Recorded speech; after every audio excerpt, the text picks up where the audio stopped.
Hi everyone, and welcome to our first real episode of 2023. I'm one of your co-hosts, Jonathan, and I'm joined by Nathan. Hello. Since it's almost Valentine's Day, at least right now while we are recording, and the Lunar New Year has just passed, we will be talking about the Butterfly Lovers Concerto. This concerto is based on a Chinese legend, the Butterfly Lovers, and it is very popular in China. We will talk about the history and conception of the piece, the legend it is based on, and the structure of the piece, including important themes and how different sections correlate to different parts of the story. So let's talk about how this piece came to be. Alright, so the Butterfly Lovers Concerto was composed by two Chinese composers, He Zhanghao and Ceng Gang, in 1959 while they were both students in the Shanghai Conservatory of Music. This is a violin concerto. Essentially, what that means is that this piece is written for solo violin and orchestra. A concerto is a work that features a soloist, and in this case, it is a violin. One of the composers, He Zhanghao, who will be referred to as He from now, was actually a violinist and majored in it at the conservatory. However, he also grew up surrounded by folk and redri tunes, and redri is Cantonese opera. The conception of this piece was heavily influenced by the desire to bring together Western classical music and the traditional Chinese music that He grew up listening to. Right, so Western classical music was not the norm in China back then, even though basically every Chinese parent makes their kid play the piano nowadays. He described in an interview, "Am I going to play Bach or Beethoven for the peasants? Ask if they understand. They all say no." However, he noticed that they love to hear Ye Zhu. This was very important in the conception of the piece. So the composers decided to base this piece on the traditional Chinese legend, the Butterfly Lovers. We will talk about the story that inspired the piece later, but what we ended up with was a piece of traditional Chinese melodies with Western harmony. Many unique sounds of traditional Chinese instruments, such as the pipa, which is a Chinese lute, and the erhu, which is kind of like a violin, as well as those sounds found in the redri, such as elaborate portamento, where you slide from one note to another, glissandos, which are continuous slides between two notes, and lots of vibrato were all incorporated into the piece. We will play some of these sounds so you guys can have an idea of how they sound. So first, we have the erhu. Notice how there's a lot of vibrato. And don't worry if you don't understand that yet, we will explain it and show it in a second.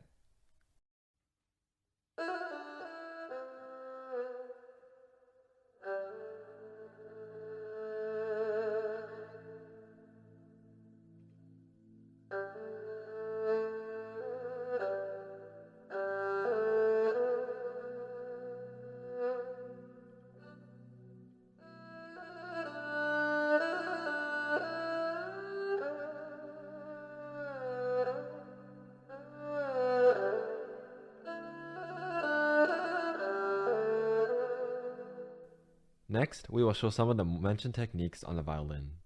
First, a glissando. A portamento will sound similar, but not over such a wide range.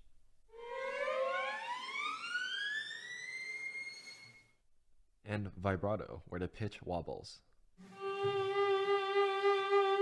So that's how the piece came to be. It was temporarily banned in the 1960s during the Cultural Revolution for being bourgeois, but that has not stopped it from becoming a staple of violin repertoire, not only in China, but all over the world. So now let's move on to the story that inspired this piece. Okay, so the Butterfly Lovers has often been dubbed the Chinese Romeo and Juliet, in that it is a tragic love story. The main characters of the story are a girl, Zhu Yingtai, and her lover, Liang Sanbao. Back in ancient China, girls were not allowed to study. However, Yingtai wanted an education and disguised herself as a boy to do so. On her way to school, she met Liang Sanbao, and they quickly became best friends. Yeah, so Shanbao was not the brightest bulb in the box and never guessed that Yin Tai was a girl. Time passed and soon their studies would be finished and they would be going home. By this time, Yin Tai had fallen in love with Shanbao and they were both very sad at their parting. However, Yin Tai thought up an idea. She suggested that Shanbao come visit her family to meet and possibly marry her sister, which was actually just her. Shanbao agreed and Yin Tai left, excited that she would be able to see her friend again. A year passed, and Yingtai almost gave up hope, but then Sang Bao came to visit. This time, when Sang Bao saw Yingtai, He recognized who she was and was overjoyed that she loved him, but this did not last. Yingtai's parents would not let them marry, as Yingtai had already been betrothed to another man. Yingtai pleaded to her father to no avail, and Sangbao was forced to leave. Soon he died of heartbreak. Yingtai heard of this and was also heartbroken, but could do nothing to stop the arranged marriage. So the wedding procession eventually passed Shanbao's tomb, and Yintai sobbed, wishing she could join her lover. At this moment, a bolt of lightning split the tomb open, and Yintai jumped in without hesitation to be reunited with her lover. I personally would not recommend doing that, but remember, this is a legend. Anyways, two butterflies were seen fluttering out of the grave, and the two lovers would never be separated again. And that concludes the story that inspired this piece. Hopefully you guys were able to follow it, though if not, do not worry, as the piece follows the story very closely, so we will be basically going over it again. Right, so the piece is divided into 7 sections that follows the story. It begins with the strumming of a harp and a flute cadenza that is meant to depict singing birds. And a cadenza is a virtuoso solo passage.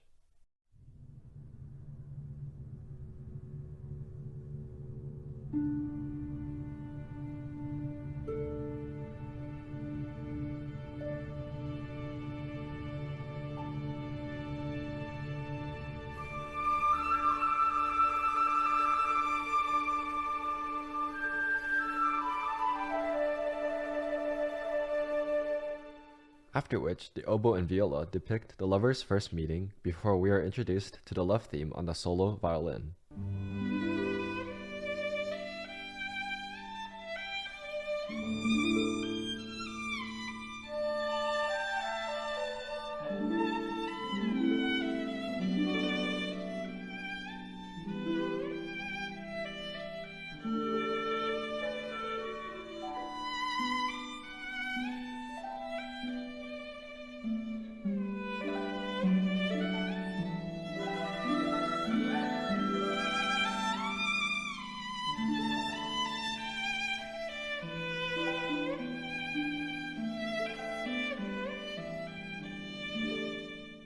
This is one of the most important recurring themes in the concerto. Yes, and you will notice something cool is that the violin is used to represent Yin Tai, the girl, and generally the cello is used to represent Shan Bao. This is seen next when the cello joins the violin in a duet.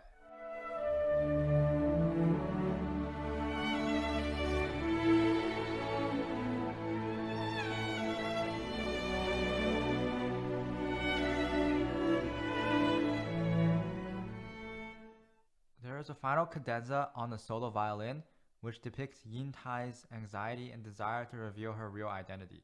This closes off the first section of the piece.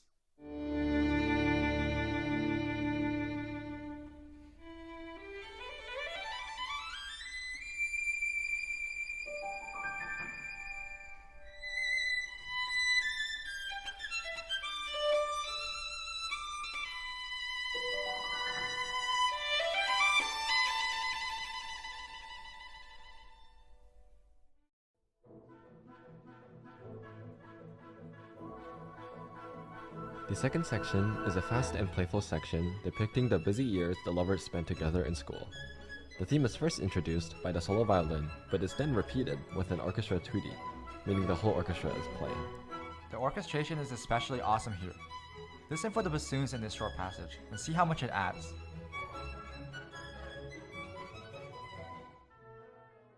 This lively mood soon changes and becomes sad when we shift to the third section of the piece.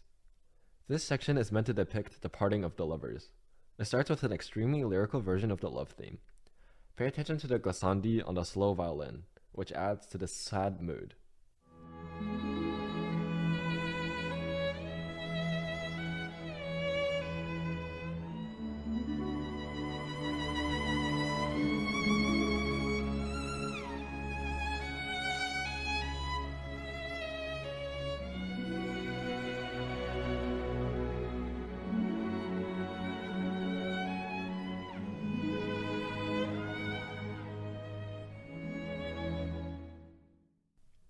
This eventually leads to a duet between the violin and cello.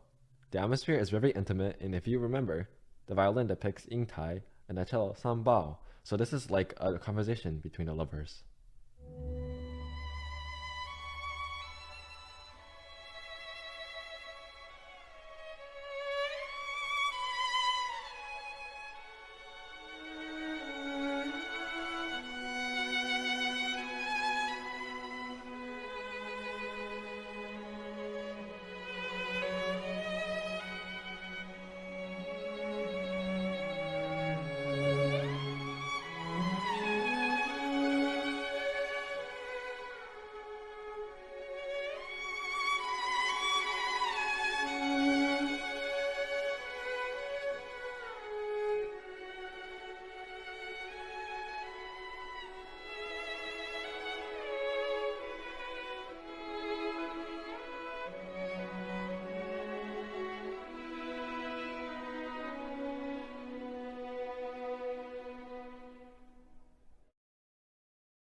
with the smack of a gong, we now move on to the angry fourth section. We have these outbursts from the horns and the winds.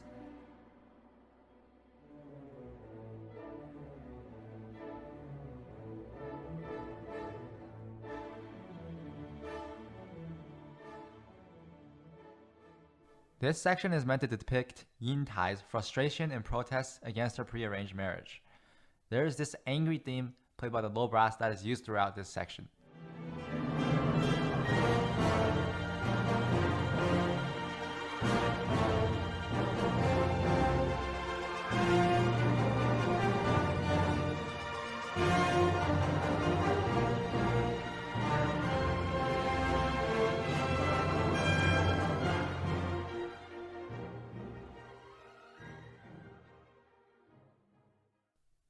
Similarly, the solo violin is very angry, especially through the use of double, triple, and quadruple stops with lots of accents. A stop is just when the violin is playing more than one note at a time, so a double stop will be two notes at a time. What the violin is playing here is a recitative. In opera, this is generally where the musician adopts rhythms of ordinary speech.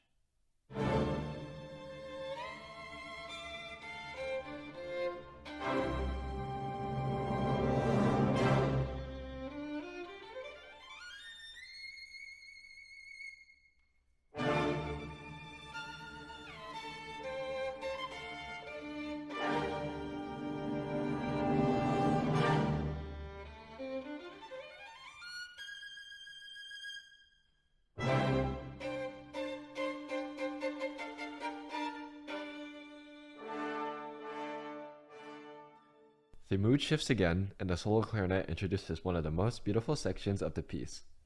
This fifth section is extremely intimate and is meant to depict the lovers falling in love and meeting in a chamber.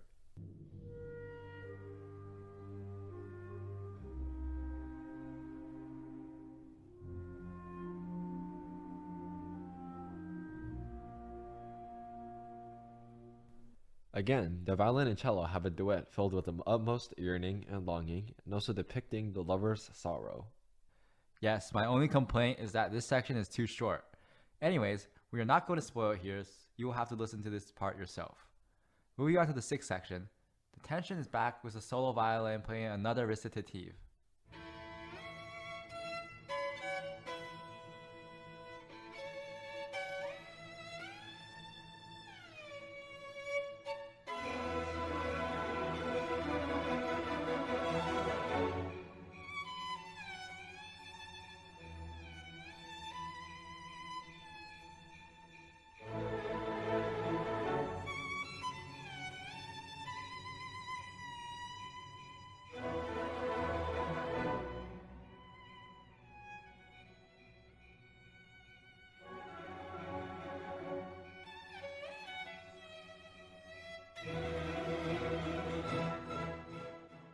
The end of the recitative is meant to depict Ying Tai jumping into the tomb of San Bao, and then we reach the final section of the piece, which begins with a restatement of the opening material, reconjuring images of when they first met. Yes, the thematic material stays the same as the opening for a bit before we reach the transfiguration section. Here, the violin trills with the piano gliding underneath it, contributing to the happy mood as the lovers are reunited in death.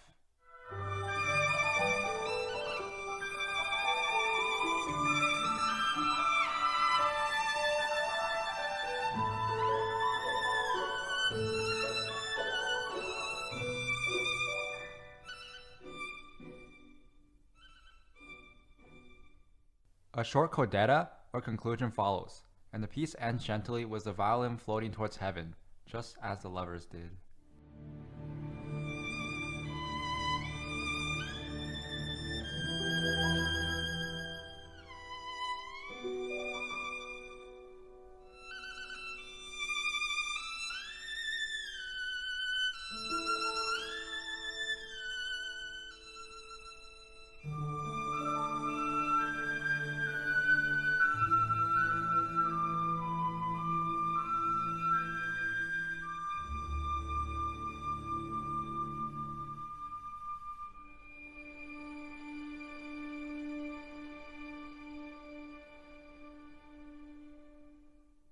So that concludes the piece.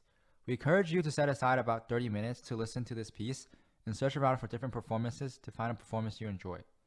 To help you get started, we recommend the Shanghai Symphony Orchestra with Chen Xieyang conducting and Li Siqin as the violinist. Anyways, that's it for this episode. If you enjoyed this episode, please consider leaving a rating or review, and if you have any suggestions or feedback, please email us at podcastmusicalnotes@gmail.com. We hope you enjoyed this episode and that this wonderful piece of music can make your day better. Until next time, goodbye.